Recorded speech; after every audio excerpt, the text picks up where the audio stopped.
this is a clip from Austin Rivers, and he's kind of speaking to your point, but he's basically saying that, um, as presently constituted, the Knicks basically don't have what it takes to compete with these upper echelon teams, and they do need another piece, like we've been saying all year.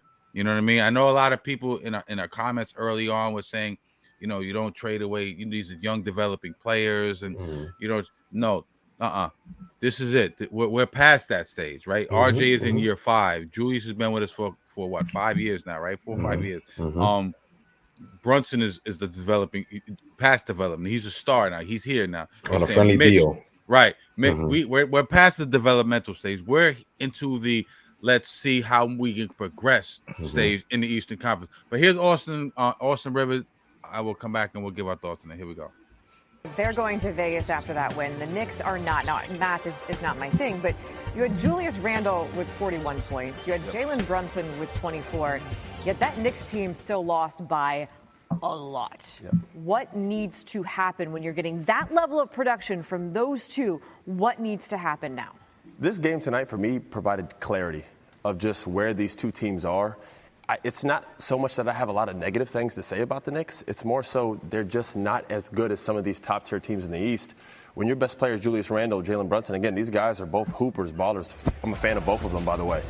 But we're comparing them to Damian Lillard and Giannis. We're comparing them to Tyrese Maxey, Joel Embiid. We're comparing them to Jaylen Brown and Jason Tatum. So is it a style of play that needs to change? No, I think they need another piece. They need another piece. They need more help. They need someone to alleviate the pressure that's on Randall and Brunson's shoulders every single night. And I know RJ can be that at times, but I think they need even another scorer. They're not going to get a superstar right now this late in the season, or even though it's fairly early. There's not really any on the market that are trying to be moved other than like a Zach LaVine, and I don't really call him a superstar. He's a star-level talent nonetheless.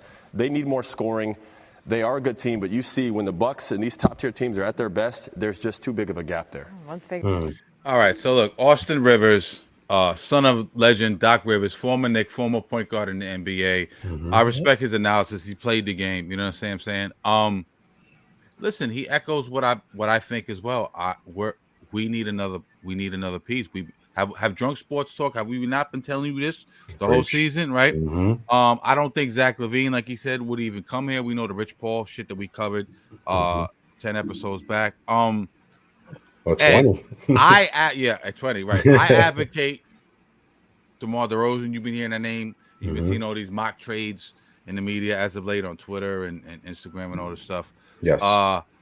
I like the trade. I like his game. I like the mid-range game. He's a scorer. We don't necessarily need anyone to dish the ball. We need somebody who can get buckets, in my opinion. You know what I'm saying? Who can shoot, who's going to take some of that pressure off of Randall, like he said, and Brunson. I love RJ. RJ's not it. Let's just be real. I know he might have some games where we go, wow, RJ Barrett, and we get excited and we go, maybe he can be the guy, right? And then there's some games he's like, damn, where the fuck was RJ at? Ed Television, my brother, you don't really love. I'm not saying you don't like it. You don't love the DeMar DeRozan trade. What is your thoughts on who we could get, and why don't you like the DeRozan trade? Okay. First off, I like the aspect of who we're willing to give away to get DeMar. You know, especially him at 34 on an expiring contract. I'm just not in love with what DeMar truly brings in longevity for the team. You know what I mean? Like, okay, they saying one trade rumor is DeMar for Grimes, Fournier. Sign me up. For Grimes, Fournier, Sims. Sign me up for Sims. Sign you up for Sims. and the 24 and next year's first round pick. That's a top 10 projected pick from via Dallas. All right. So let's talk about DeMar DeRozan. Yeah. He's 34. He's averaging 21, 3, 4 this year, 45% for the field. Not a good three-point shooter. And that's what the Knicks need. That's what the problem we had in the playoffs. He's not a good three-point shooter. The Knicks need that. He only averages 37%, and he only averages 0.9 three-pointers attempts per game. You know, don't get me wrong. He's a wizard. He's a specialist in the mid-range. He's a midi magician. He's a poor man's KD. That's you know, but his defensive rating is 119. Like, you know, he's like that's all right. We're giving away a perimeter defender that can't score, then we're gonna get a scorer that can't defend. So that's why I'm like, ooh. I mean, don't get me wrong. Grimes is shit in the bed this year with us, and he's becoming disgruntled. Yeah. Do you have his quote? Do you have his quote up? Yeah, I got his quote. Can you read his quote? I feel got that might not have heard. Yeah, he said it's just hard when you go a whole quarter without touching the ball. So it's tough to go out there and just stand there in the corner the whole game. But in this game, he just attempted one shot in 18 minutes. You know what I mean? A 3-pointer that he missed. So, he had great looks. He's just not confident in his shot right now. You can see Absolutely. that. He's just not confident in his shot. He's not confident. I understand the frustration, but that frustration shouldn't be directed towards the team or the coaching. Should be directed, what are you going to do? What is he going to do because he's clearly trade bait. He's been trade bait since last season. So Tibbs don't have faith in him. He doesn't have the cachet to be able to shoot through a bad night, like when the coach is going to be like, give him the benefit of the doubt. Sometimes a coach will be like, you have the green light, and just keep shooting. Keep shooting. He's not one of them. You understand what I'm saying? But I know, and Q, I want your take on this. I know, as a player who, as I used to ball and you guys used to ball, sometimes when you go out there with no confidence, we talked about this before. It fucks your whole shit up. You know what I'm saying? You grab a shot, you don't have no confidence. A lot of times you're gonna miss. You're gonna dribble the ball up your foot. You're gonna be hesitant and all that shit. Overthinking, right? And if he misses a shot, what's the name? Pulls him, right? Now, he could be a rhythm player. Sometimes you need to get into a rhythm. Now, if I miss one shot, some players just not money on the first shot. They got to get in. I'm a rhythm dude. I got to get in. I need a couple of shots. I need to get loose. I need to break a sweat. I'm a rhythm dude. Some dudes are like that. I think he's like that as well. But he also chased down Dame Lillard last night. The whole fucking night, Dame was getting busy. That's sucking the energy out of you, right? So that takes away from your offense as well. Now, I agree with your point about DeRozan. He does have some flaws, but he's 1,000 times better than Quentin Grimes. And I know you sacrifice offense for defense, but I think Thibodeau is a good enough defensive-minded coach because he's better defensive-minded coach than he's offensive-minded coach. Be able to scheme to maybe cover some of those flaws up of DeMar DeRozan. All right, before you go to Q, all right, I agree there. But then you got if it's like that, you got a guy like Evan Fournier. He could give you 15 to 20 on a good night. Couple no threes. Defense either though. No defense. Evan Fournier, bury him. He's out of here. Yeah, you're right. He's an expiring contract. No, Tibbs has like Evan. And you said it's kind of fucked up what they did to Evan Fournier, but. Yeah, he hasn't gotten a minute. When's the last time Evan Fournier's gotten a game, bro? Yo, bro, like Evan Fournier he played the other. I think he played like garbage minutes. Yeah, he played the garbage minutes against the Hornets. Against the Hornets. That man broke the single season Knick point, a 3-pointer as a Knick his first year, and then the next 2 years he's not even seeing daylight. Like, why is he there? And we needed him last year in the playoffs. We needed that spacing, that 3-point shooting. He couldn't guard a telephone pole. I get that, But some buckets, he could get you some buckets, man. He's gonna give us, even if he's averaging 15, that's why we have Hart and DiVincenzo there. Like, and then Fournier got that contract, and it's just money just sitting on the table that nobody can even play with unless he's actually being put on the table. That's money that we should be playing with. Yeah, Hart was the same way. Hart was getting slightly disgruntled for a second, but Hart said, "Fuck it, I'm gonna grab the rock. I'm gonna get my shit off." You know what I'm saying? Hart was saying he wasn't getting the rock a little bit. And when you got Julius and you got Brunson, they're ball dominant people, the ball dominant players, and then the third option is RJ, right? So it's not gonna be a lot of shots left for the rest of the guys. Let's just be honest. So they're gonna take theirs, and then quickly off the bench, he's averaging 15. Another one who was disgruntled for a hot second. You know what I'm saying with the shot selection. But he's second again in six man right now. You know what I mean? And he gets a lot of shots in. Even on a bad night. Last night he had a pretty off night, but he be getting his shots in. Yeah. And that's another person I'm worried about, man. Like, I'm taking DeRozan, man, without a heartbeat, bro. I'll give up all 3 of those players and whatever top pick, whatever. I think they said 2 picks. One of them is like a Maverick protected. I think it was Sims. Sims, Fournier, Grimes, and the 24 pick, the first round pick of next year's draft. Fournier, Grimes, so an aspiring contract.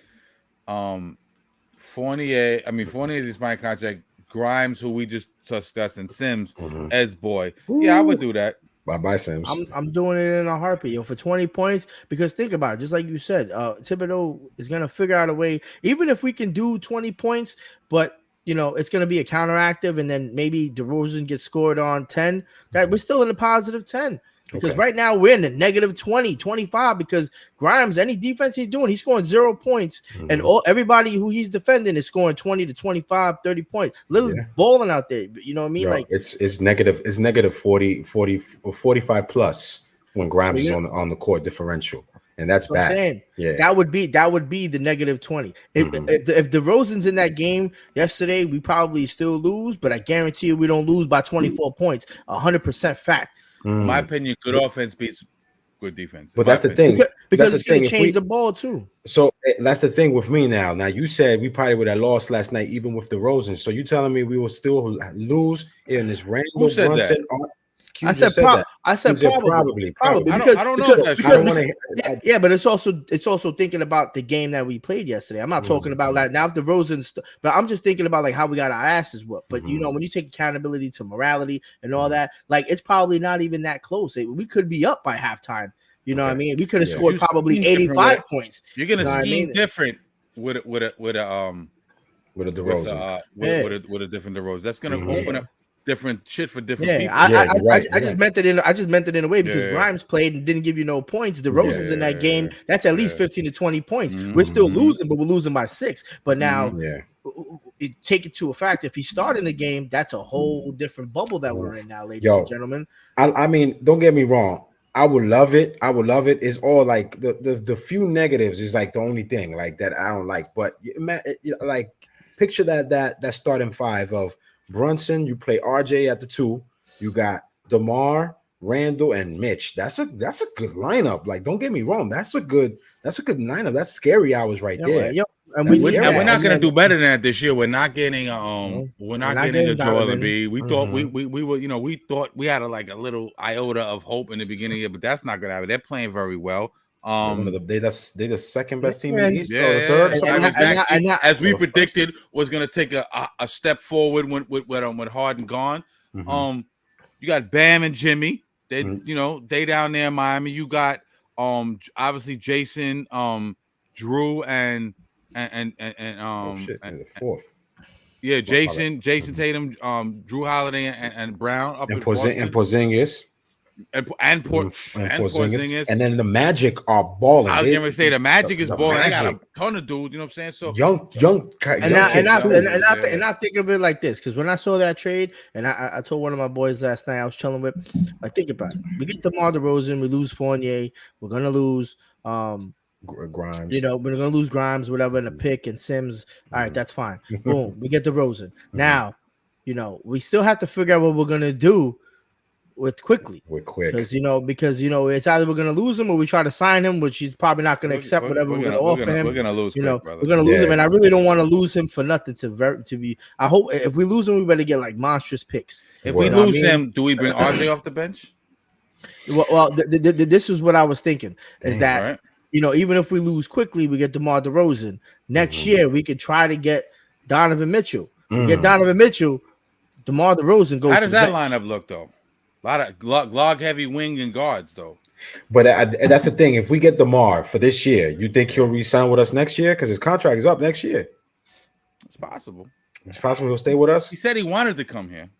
Yeah, he said Miami. That seems Miami to be all the players' thing lately. The New York or Miami, right? Like that seems to be like where everyone wants to land. Let's say let's just play GM. Devil's that. Yeah, let's play DM. Good way to put it. DeMar, Brunson, RJ, Mitch, and Randall. Positionless basketball, but let's say we have to put him in position. Who goes where? Okay, Brunson at the point guard. I'll say you put RJ at shooting guard at his original position. What about Mitch? Mitch will play center. Donovan Mitchell. You talking about that Mitchell? You talking about Donovan? Yeah. Oh crap! Yeah. I think DeMar DeRozan. We're gonna have to, if he really wants to. DeMar could be the 3. DeMar could be the 3, and RJ. Where does RJ go off the bench? RJ comes. Either DeMar or RJ coming off the bench, but we need that because we're losing either DeMar quickly. or RJ. RJ's coming off the bench. No, but that's what I'm saying. But whatever it is, but that's what that's gonna give us at least another 15, possibly 20 off the bench because we're losing that quickly. Yeah, exactly. Exactly. You know what I mean? And that's what these guys need to understand. Like, these players are only playing because they want to shoot all the time, and they like, and this is something that I've been thinking about too. Like, people don't like, these players don't want to win no more, bro. Yo, you got to understand, you might have to take some sacrifices in order to win a chip, man. Because like, I understand you got to get some money to protect your family and shit, but homie, you ain't working at Home Depot, you ain't pumping no fucking gas. You know what I mean? Like, you living in a high-rise building, you making some bread. All my niggas at Home Depot pumping Yo, you know what I mean? Like, you getting endorsements. They're gonna be all right, man. Like, these guys, I would sacrifice to take off coming off the bench. At one point, Ray Allen was starting. He had to come off the bench at one point. Jamal Crawford was starting at one point. He's coming off the bench. Iverson. Iverson. Russell Westbrook. He said, "Fuck y'all," and he bounced. Russell Westbrook. Tracy McGrady. You know what I mean? Like, Westbrook ain't like it either, though. I know, but like, let me ask you this. But I get your point, though. Mentality that they have to have in order to win, because that's what we're gonna need to, and that depends, and that's gonna be leadership, and that's gonna have to come from. They're gonna have to feed it to them, and they're gonna have to sell it to them. Because if you guys want to really win, this is what's gonna have to happen. You know what I mean? Because in other sports, you know what I mean, like, you put like hockey or some shit like that, I'm pretty sure these niggas would be like, "Fuck it, we gotta win. Tell me what you need to do. I'll fucking hit the shit out of that dude." You know what I mean? You're right. But listen, I now that we talking about constructing rosters, you know, if we wind up losing quickly, I agree with you. We need some heavy picks back. We can't let them go for nothing, or some kind of player that's gonna help us out a while. But also, there's one, I won't say big free agent name out there, but there's a guy out there that he got into a little situation this year. He's a low key, he's a baller. Been having a couple of issues his last two teams. But let me get to his name. His name is Kevin Porter. Point guard, you know, play with Houston, play with Cleveland. He's a low key, he's a good baller. Imagine if the Knicks could pick him up for free agency. The kid is not bad. He's averaging, he averaged 19 points. You know, his last that's dope, man. It's a good find, right? You know what I mean? Like, just to fill holes for the you know, for this team, because you know that's the thing. We gotta. I'm finally seeing the light of what y'all been saying for a while. What a lot of people been telling me for a while. You know, you gotta give up to gain. So you know. All right, so I'm looking at the other side of it, you know, where the grass is greener for me. We got Kevin Porter. You could get a vet like John Wall, even though he probably won't see the court.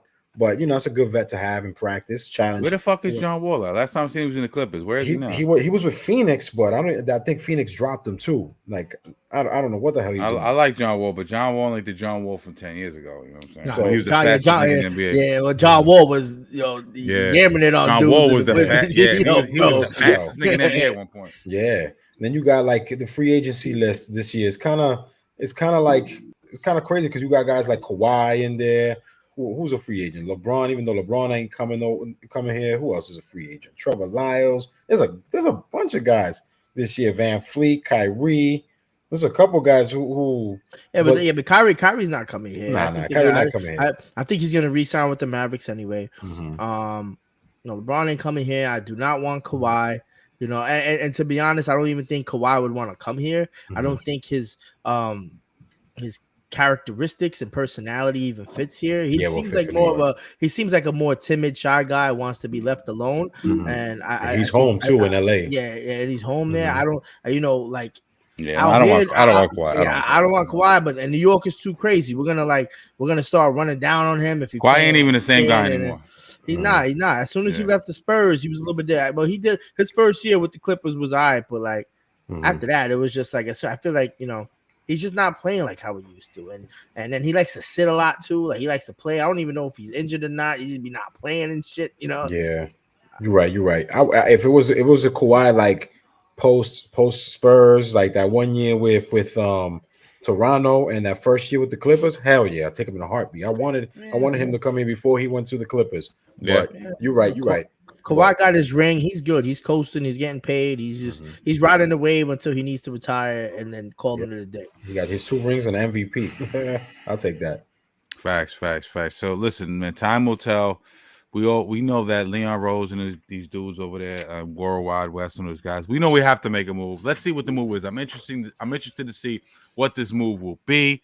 Something has to happen. We can't play out the rest of the season like this.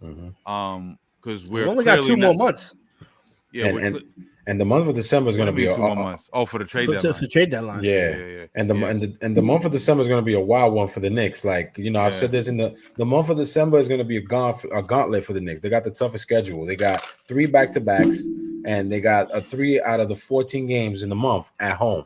Yeah. So it's going to be crazy. That's and then we play Boston next because you know that whole in-season tournament thing kind of fucked up the scheduling. So now we play Boston next for the consolation prize. Don't give a fuck about that. And Boston coming off that loss against Indiana. That's another team we didn't talk about. Indiana on the rise too. Tyrese Halliburton, that kid balling out there. That nigga's on. Come here.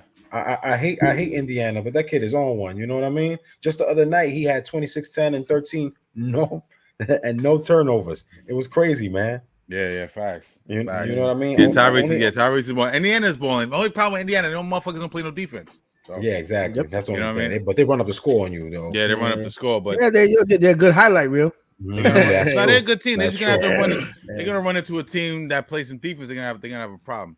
They literally like that Phoenix team with Kevin Nash, Stoudemire, the Matrix, and them guys. Like a Mike D'Antoni team type shit. Exactly. Yeah, that 0 to 60 team. So we will see. We're gonna ride or die with our guys no matter what.